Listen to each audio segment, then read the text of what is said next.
Hello दोस्तों, क्या हाल चाल। बढ़िया एकदम। हम लोग आज करने वाले हैं फिजिक्स का क्वेश्चन जो कि आपका क्लास 12 इलेक्ट्रोस्टैट का है। सम बेसिक कंसेप्ट इसमें आपके 11th के भी ऐड होंगे रोटेशन का, और कुछ जो है आपका 12th का रहेगा ही रहेगा। तो चलिए क्वेश्चन पढ़ते हैं। Figure shows a ball having a charge Q fixed at a point A. Two identical balls having charge plus Q and minus Q are and mass M each are attached to the end of a light rod of length 2A.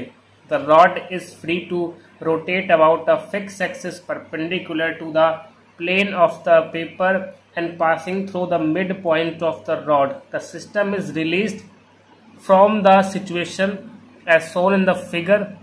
The angular velocity of the rod when the rod becomes horizontal will be. तो आपके पास एक figure है, ये कह रहा हमारे पास एक charge यहाँ पे है, एक माइनस क्यू और प्लस क्यू। तो प्लस क्यू आपके पास यहाँ पे है, ये माइनस क्यू है। तो एज इट इज आप लोग जानते हैं कि आपके पास ये एक प्लस है, ये प्लस है, ये माइनस है। तो माइनस वाला प्लस की तरफ क्या होगा, अट्रैक्ट होगा। तो ये जो रॉड है ये क्या होगी, एंटी क्लॉकवाइज डायरेक्शन में रोटेट करेगी। क्यों? क्योंकि ये आपका नेगेटिव है, नेगेटिव जो है वो पॉजिटिव की तरफ अट्रैक्ट होगा। तो इन दोनों के बीच की जो डिस्टेंस है वो 2a है, इन दोनों के बीच की डिस्टेंस क्या है, 2a है। तो आपके पास कह रहा है कि the system is release from the situation, ये रिलीज करेगा। तो ये जो रॉड है ये मूव करेगा एंटी क्लॉकवाइज। तो हमें फाइंड क्या करना है, the angular velocity of the rod, angular velocity of the rod omega when the rod becomes horizontal. जब आपकी रॉड जो है हॉरिजॉन्टल हो जाएगी तब उसकी एंगुलर वेलोसिटी क्या होगी, हमें वो निकालना है। तो चलिए करते हैं सॉल्व। हाँ जी, तो हमारे पास एक रॉड है, इसमें नेगेटिव है। तो यहाँ पे देखिए आपके पास ये जो मोशन है, ये मोशन कहाँ हो रहा है, ये आपका एक एक्सिस है, एक्सिस। इस एक्सिस के अराउंड आपका ये जो मोशन है हो रहा, क्यों? क्योंकि आपका नेगेटिव वाला पॉजिटिव की तरफ जाएगा तो आपका एक रोटेशन होगा एंटी क्लॉकवाइज। तो ये जो एंटी क्लॉकवाइज रोटेशन होगा यहाँ पर, तो रॉड जो है वो एक एक्सिस के थ्रू मूव करेगी। तो यहाँ पे क्या होगा, यहाँ पे एक जनरेट होगा टॉर्क। क्या जनरेट होगा, टॉर्क। क्यों? क्योंकि टॉर्क ही तो आपका यहाँ पे मूव करेगा, ये एक फोर्स जनरेट करेगा, इलेक्ट्रोस्टैटिक फोर्स। और वो इलेक्ट्रोस्टैटिक फोर्स एक टॉर्क का काम करेगा जो कि इस रॉड को हॉरिजॉन्टल करने की कोशिश करेगा। ये जो रॉड है ये हॉरिजॉन्टल होने का एफर्ट करेगी। तो यहाँ पे आपके पास एक टॉर्क जनरेट होगा। टॉर्क की डायरेक्शन क्या है, क्योंकि टॉर्क आपका वेक्टर क्वांटिटी है तो इसकी डायरेक्शन होगी ये इधर आपका। तो ये एंटी क्लॉकवाइज की तरफ मूव कर रहा, तो आपका टॉर्क जो होगा वो इधर होगा। अब यहाँ पे हम लोग कह सकते हैं कि यहाँ पे टॉर्क है, मान लीजिए कोई बॉडी रेस्ट पर है, रेस्ट से जब वो मोशन में आती है तो वहाँ पे चेंज क्या होता है, चेंज आता है एनर्जी में। क्या आता है, एनर्जी में चेंज आता है। जैसे मान लीजिए कोई बॉडी रेस्ट पर है, कोई कार है आपकी रेस्ट पर। अगर वो मोशन स्टार्ट करती है तो पहले उसके पास होती है रेस्ट में पोटेंशियल एनर्जी, और फिर पोटेंशियल एनर्जी से मोशन में आता है काइनेटिक एनर्जी। तो यहाँ पर भी होगा, इनिशियली जो आपके पास है ये रॉड, उसके पास रही होगी पोटेंशियल एनर्जी, और जब पोटेंशियल एनर्जी जो है वो मोशन करेगी तो यहाँ पे आ जाएगा एक काइनेटिक एनर्जी। क्यों? क्योंकि रॉड आपकी मूविंग फ्रेम में आ जाएगी, यानी कि उसके पास एक टॉर्क आ जाएगा। तो यहाँ पे हमें एक अजम्पशन करते, इक्वेशन करते कि मान लीजिए इनिशियल ये है, तो यो इनिशियल जो कि आपका पोटेंशियल एनर्जी इनिशियल है, लेट एक अज्यूम कर लेते हैं कि initial potential energy, if potential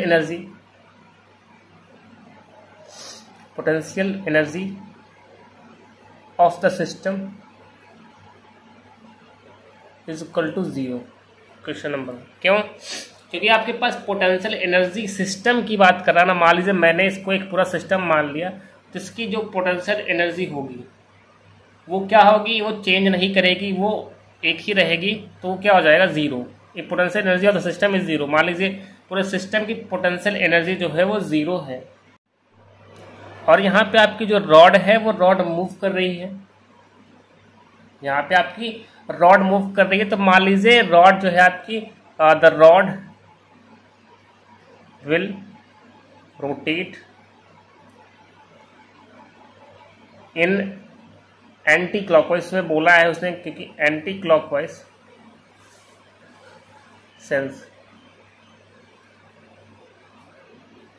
तो मान लीजिए रॉड आपकी जो है वो एंटी क्लॉकवाइज सेंस में रोटेट कर रही है, क्योंकि ये आपका माइनस क्यू है, माइनस क्यू जो आपका प्लस क्यू की तरफ जाएगा तो ये अट्रैक्शन होगा, और अट्रैक्शन जो होगा वो इधर जाएगा रॉड का। तो ये जो आपके पास है रॉड एंटी क्लॉकवाइज में रोटेशन कर रही है, ठीक है। तो मान लीजिए हेंस रॉड बिकम हॉरिजॉन्टल।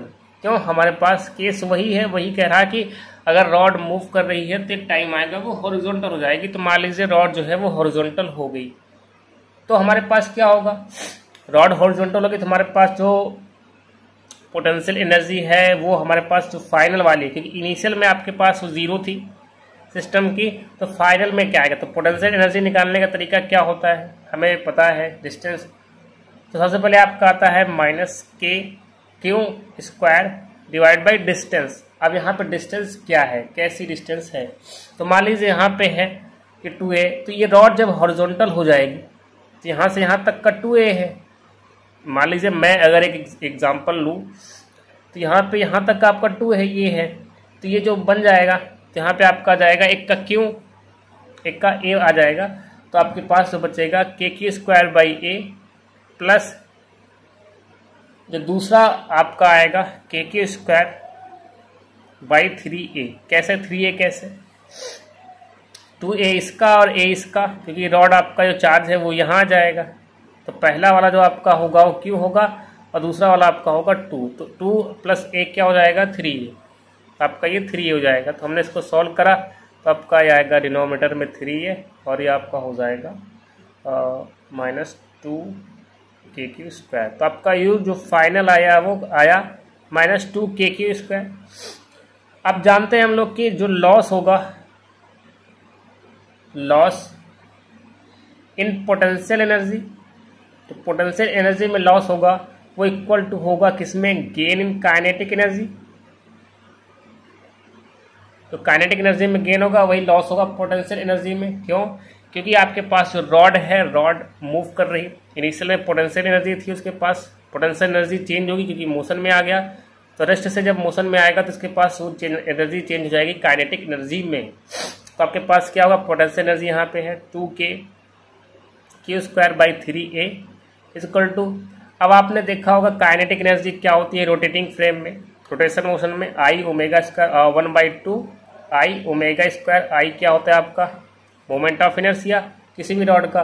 तो रॉड का मोमेंट ऑफ इनर्शिया क्या होता है, तो हमने कहा 2ma square omega square into 1/2 आपका इधर आ गया। यहाँ पे आई आपका क्या है, moment of inertia. Moment of inertia होता है मास इंटू लेंथ का square, I equal to ma square. तो आपका जो लेंथ है वो a है, तो a स्क्वायर क्योंकि हमने एक्सेस से निकाला है यहाँ पे, तो ma स्क्वायर इंटू 1/2 आपका ये और 2 आपका ये हो जाएगा 2ma स्क्वायर। यहाँ पे 2 से 2 कैंसिल, तो आपके पास जो करेंगे तो आपका आएगा omega square is equal to Q square divide by 6 pi epsilon not ma cube. यहाँ पे एप्सिलॉन नॉट क्यों, क्योंकि हमने k की वैल्यू पुट कर दी, k is equal to 1/4 epsilon not होता है। यहाँ पे जो आपका कट करके आएगा ओमेगा की वैल्यू वो आएगी q divide by √6 pi epsilon not ma cube, ये आपके पास आ जाएगा। क्यों? क्योंकि loss in potential energy is equal to